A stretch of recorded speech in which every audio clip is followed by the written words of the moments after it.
DD किसान, बदलते भारत की शान।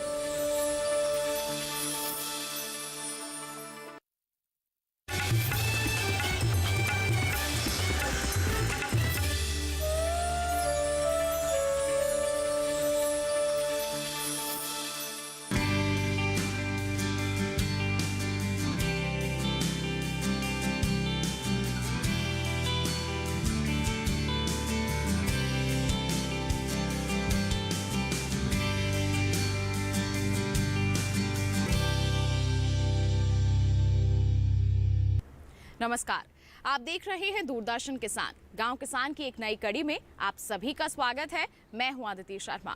हमारे इस कार्यक्रम के जरिए हम क्या करते हैं, खेती किसानी और पशुपालन से जुड़ी अहम जानकारियां आप तक पहुंचाते हैं, साथ ही मुलाकात करवाते हैं एक सफल किसान से। आज के हमारे इस कार्यक्रम में ऐसा ही हम कुछ करने वाले हैं। तो फिर आइए आज के अंक की शुरुआत करते हैं।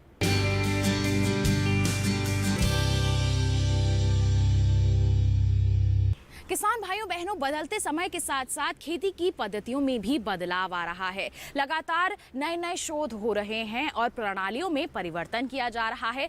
आज एक ऐसी ही नई तकनीक के बारे में या फिर कहें एक नई प्रणाली के बारे में हम आपको बताने वाले हैं, जिसे अपनाकर आप आसानी से खेती कर सकते हैं। इस प्रणाली का नाम है हाइड्रोपोनिक खेती। क्या है, कैसे आप इसे कर सकते हैं, आइए दिखाते हैं आपको हमारे पहले सेगमेंट खेती किसानी में।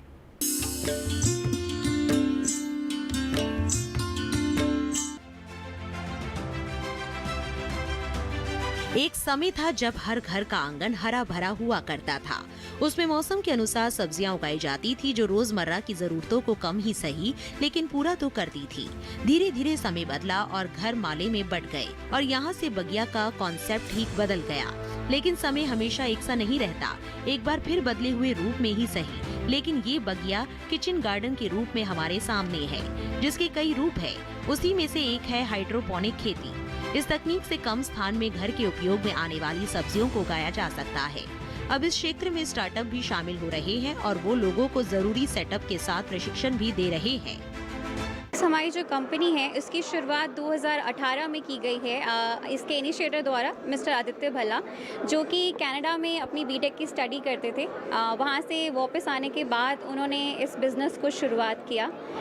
मेजरली उनका पॉइंट ये था कि जब वो कनाडा में अपनी स्टडीज़ कर रहे थे तो वहाँ पे उन्होंने देखा कि कैसे हाइड्रोपोनिकली वहाँ पे सब्जियाँ उगाई जाती हैं। एंड इंडिया में आकर के उन्होंने इस चीज़ की जब शुरुआत करी, तब उन्होंने देखा कि यहाँ पर फार्मर्स को बहुत ज़्यादा ज़रूरत है इस चीज़ के एजुकेशन के बारे में। इसीलिए फिर हमने जो है लाइक गवर्नमेंट के एक फोरम के बारे में सुना, जो कि है MSME।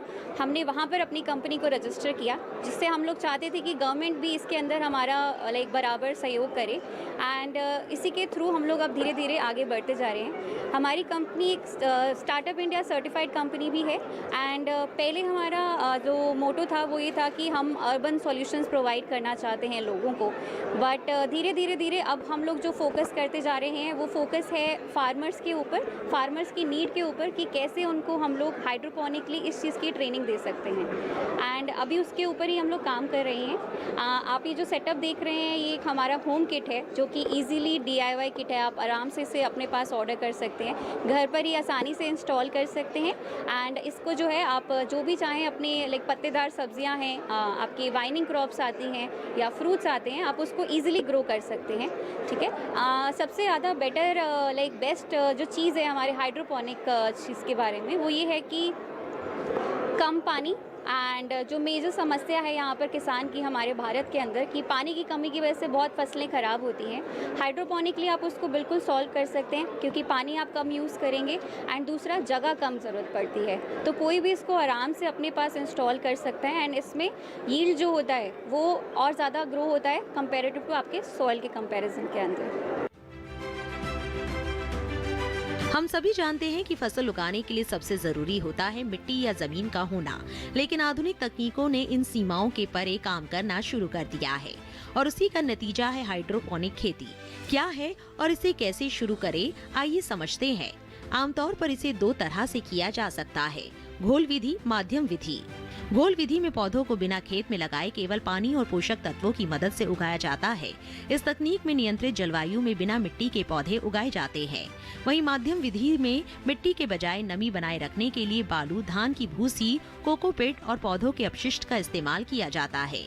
इन पद्धतियों में नियंत्रित परिस्थितियों में 15 से 30 डिग्री सेल्सियस तापमान व जरूरी नमी का ध्यान रखा जाता है। इस विधा को मिट्टी रहित खेती या जलीय कृषि भी कह सकते हैं। इसकी सबसे अच्छी बात यह है कि इसमें पर्यावरण से कोई छेड़छाड़ नहीं होती और इन पौधों के लिए कम पानी की जरूरत होती है, जिससे पानी की बचत होना लाजमी है। हालांकि मिट्टी में उगाए जाने वाले पौधों और इस तकनीक से उगाए जाने वाले पौधों की पैदावार में कुछ अंतर जरूर होता है, लेकिन फसल उत्पादन पर बाहरी जैविक और अजैविक कारकों का प्रभाव नहीं पड़ता। इसके अलावा ये भी फायदे हैं, पौधों में बीमारियों की समस्या नहीं रहती, छोटे स्थान में भी कर सकते हैं खेती, पूरे साल हर तरह की फसल मिल जाती है, खरपतवार के उगने की आशंका नहीं होती। पत्तेदार सब्जियों के लिए ये तकनीक काफी कारगर। विदेशी सब्जियां घर में उगाना संभव। व्यावसायिक रूप से इस खेती में अच्छा मुनाफा मिल सकता है। हालांकि ये तकनीक भारत में फिलहाल छोटे रूप में ज्यादा लोकप्रिय है, जबकि विदेशों में इस तकनीक का व्यापक तौर पर इस्तेमाल किया जाता है। हमारे यहाँ पारंपरिक सब्जियों की खेती से हटकर कुछ अलग करने वाले किसान इस तकनीक को अपनाकर अच्छा लाभ ले सकते हैं। साथ ही ये उन स्थानों के लिए बहुत लाभकारी है जहाँ पानी और जमीन की कमी रहती है। ऐसे स्थान में हाइड्रोपोनिक तकनीक का इस्तेमाल कर बढ़िया मुनाफा कमाया जा सकता है। साथ ही किसानों को इस विधा में प्रशिक्षित कर उनकी आय में भी इजाफा किया जा सकता है।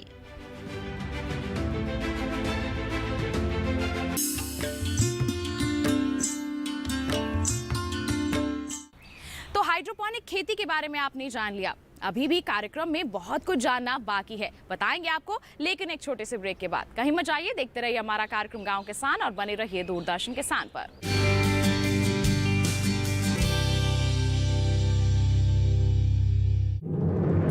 मन की बात है जन जन की, संघर्षों के कुछ किस्से, कहानी कुछ सफलताओं की, अनकही विरासत की, उम्मीदें नए भारत की। महीने के आखिरी रविवार का रहता है इंतजार। मलयाचल के आंचल से विंध्याचल के आंगन तक, ब्रह्मपुत्र के घाट से हिमालय के विस्तार तक होती है मन की बात प्रधानमंत्री के साथ। तो सुनिए इस महीने 29 मई सुबह 11 बजे मन की बात आकाशवाणी और दूरदर्शन के सभी चैनलों पर। इसके अतिरिक्त आकाशवाणी और दूरदर्शन के YouTube चैनल और प्रसार भारती के ऐप न्यूज ऑन एयर पर सजीव प्रसारण, लाइव स्ट्रीमिंग के माध्यम से। तो याद रखें, रविवार 29 मई सुबह 11 बजे मन की बात।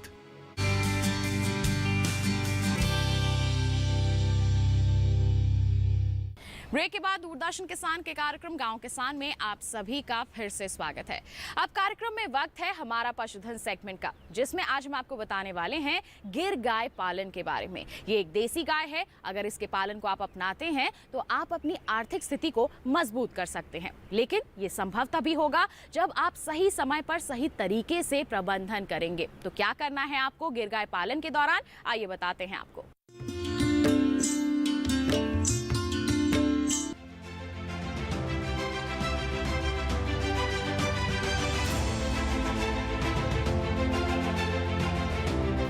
डेयरी में दिनों दिन उत्पादन बढ़ाने के लिए पशु की नस्ल का चुनाव सबसे अहम होता है, और जब बात देसी गाय में उच्च नस्ली की होती है तो गिर गाय का नाम जरूर लिया जाता है।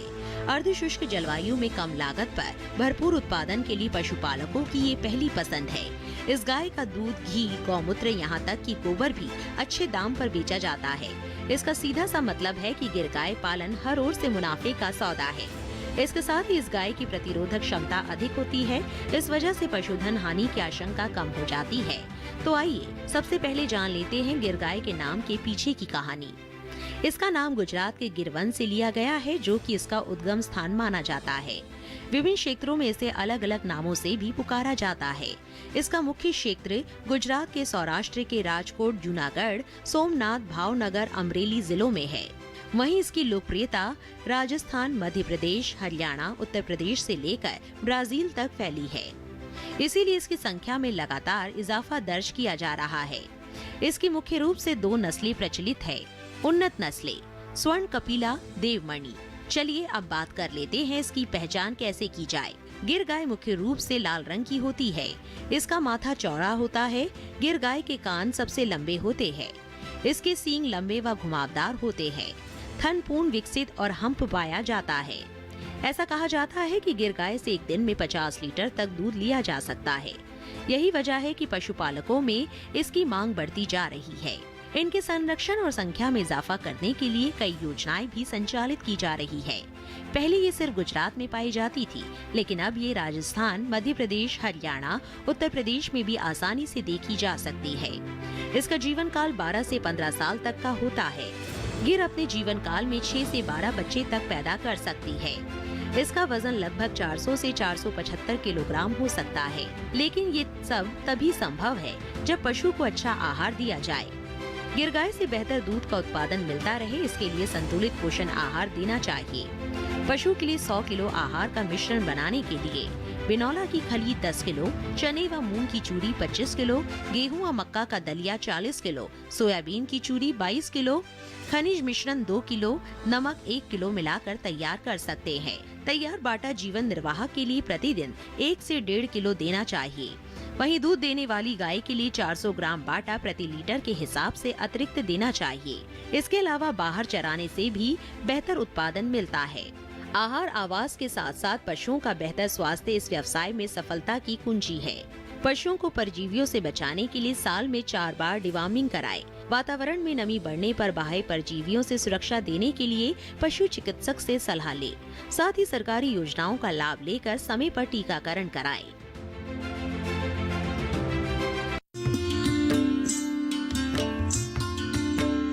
किसान भाइयों बहनों, अब कार्यक्रम में वक्त हो चला है नजर डालने का पशुपालक कैलेंडर पर। तो इस माह में आपको किस तरह के प्रबंधन कार्य करने हैं, आइए जानने के लिए नजर डालें इस माह के पशुपालक कैलेंडर पर। अधिक गर्मी से पशुओं में लू लगना, जल एवं लवण की कमी, भूख कम होना एवं कम उत्पादन जैसे लक्षण देखने को मिलते हैं। पशुओं को धूप व लू से बचाने के उपाय करें।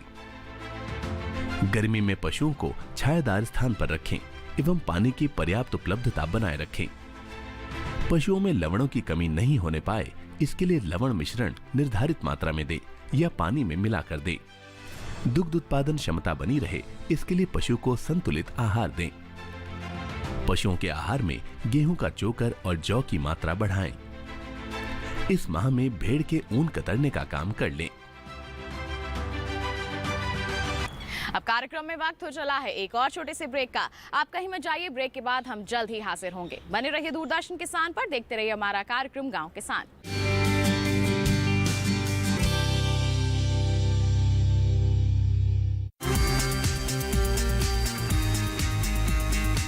Our guest today on this special episode of The Journey. Every time we focus knowledge and information, everybody has to contribute. अगर हम उनके दर्द को समझ रहे हैं, नीति बनाना और एग्जीक्यूट करवाना। 75 years into India's vibrant democracy. This clearly is a story that needs to be unfolded. Please watch The Journey, Indian Parliamentarians in Conversation with Shaina NC.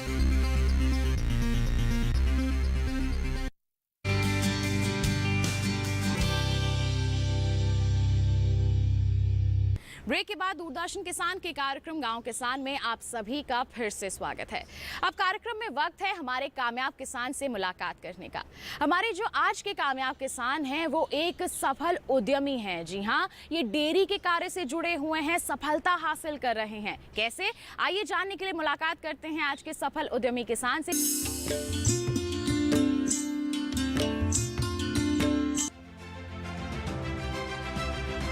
Haryana देश का ऐसा राज्य जो उन्नत खेती के लिए तो जाना ही जाता है, साथ ही पशुपालन के लिए भी जाना जाता है। इन दोनों ही भूमिकाओं को संभाल रहे हैं रोहतक जिले के प्रदीप सिंह जी।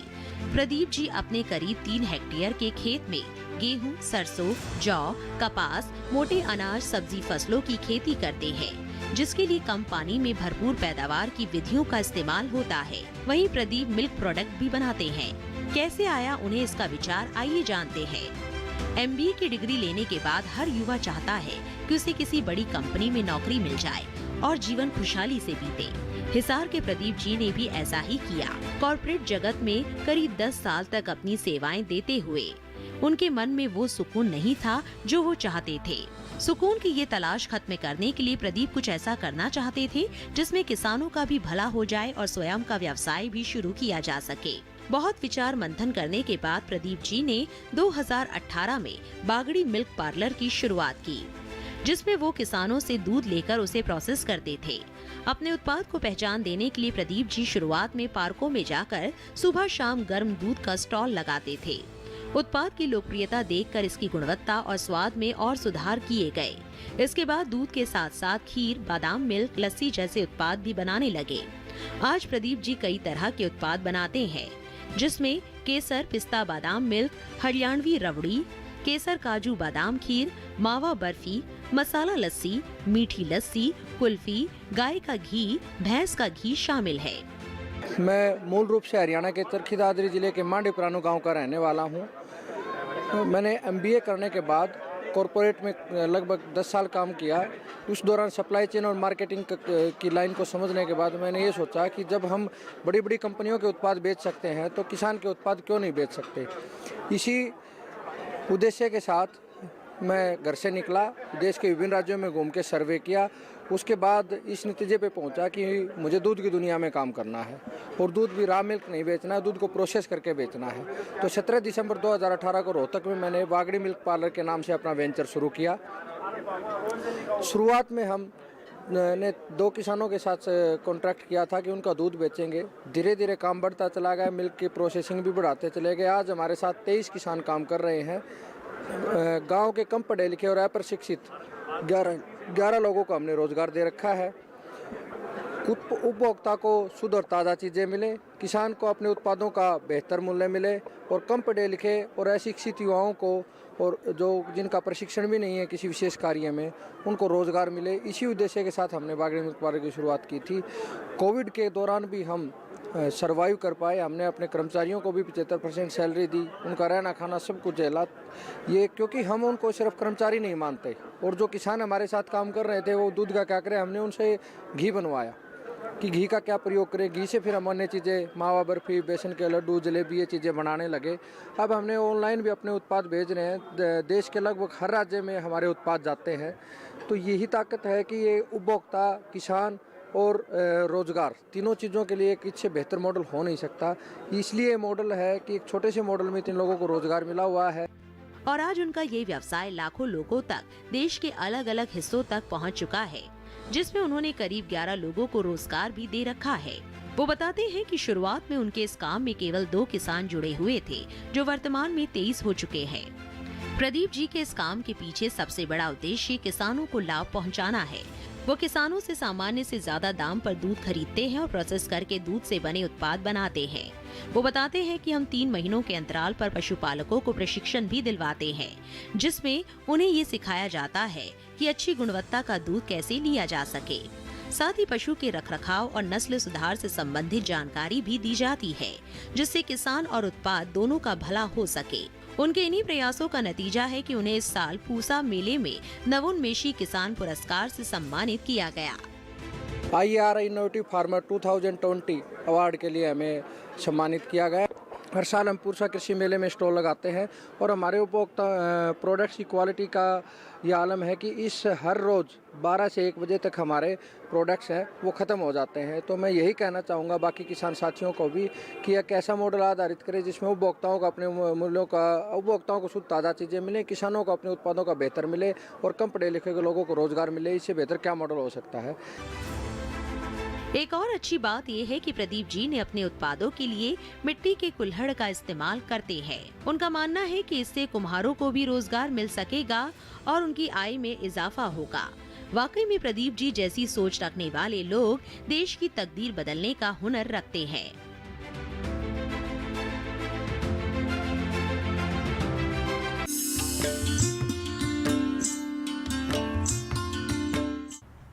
तो ये था हमारा आज का कार्यक्रम गांव किसान। हम उम्मीद करते हैं आज के कार्यक्रम में दी गई जानकारियां आपके लिए जरूर लाभकारी साबित होंगी। एक विशेष जानकारी भी आपको दे दें कि आप कार्यक्रम दोबारा देख सकते हैं YouTube चैनल के जरिए। QR कोड आपको दिखाया जा रहा है, आप इसे स्कैन कर लीजिए, सीधा पहुंच जाएंगे हमारे YouTube चैनल पर और तमाम जानकारियां आप हासिल कर सकते हैं। तो इसी के साथ हमें दीजिए इजाजत। आप बने रहिए दूरदर्शन किसान पर। नमस्कार।